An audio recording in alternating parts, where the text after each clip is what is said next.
அங்கே போய் சேர்ந்து அது பாதிப்புக்குள்ளாக்குற அளவுக்கு வந்து அங்கே விஷயங்கள் நடக்கும் அப்படின்றதெல்லாம் தெரிஞ்சு சேரும்போது தெரியாது.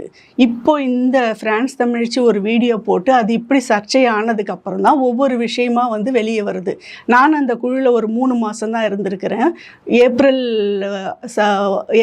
2020 வந்து அந்த மாதிரி ஒரு வீடியோ வெளியே வருது. அது வரைக்கும் வந்து எனக்கு தெரியாது. அங்கே ஏதோ ஜாலியாக பேசிக்கிட்டு சேட் பண்ணிக்கிட்டு பல விஷயங்களை பேசுகிறாங்கன்ற மாதிரி தான் இருந்தேன். நானும் அந்த சேட்டிங்லலாம் கலந்துப்பேன். ஏதோ ஒரு டாபிக் கொடுப்பாங்க, இதை பற்றி உங்களுடைய ஒப்பீனியனை சொல்லுங்கன்னு சொல்லுவாங்க. அந்த மாதிரியான இதிலெல்லாம் கலந்துப்பேன். அவங்க கொடுக்குற தலைப்பே வந்து செக்ஸ் சம்மந்தப்பட்டதாக தான் இருக்கும். முக்கியமாக அங்கே என்ன கவனிச்சிங்கன்னா, அங்கே இருக்கிறவங்க அத்தனை பேர் கல்யாணமானவங்களாக இருப்பாங்க. அங்கே இருக்கிற ஆவரேஜ் ஏஜ் பார்த்திங்கன்னா வந்து 35 இருக்குன்னு வச்சுக்கோங்களேன். ஸோ ஒரு அளவுக்கு கல்யாணம் ஆகிட்டு குழந்தைகளோடு இருக்கிறவங்க, ஓரளவுக்கு இதாக இருக்கிறவங்க தான் அங்கே இருப்பாங்க. கல்யாணம் ஆகாத பெண்கள் அங்கே இருக்க மாட்டாங்க. இளம் பெண்கள்லாம் அங்கே கிடையாது. அந்த குரூப், அதுக்கான குரூப்பும் அது கிடையாது.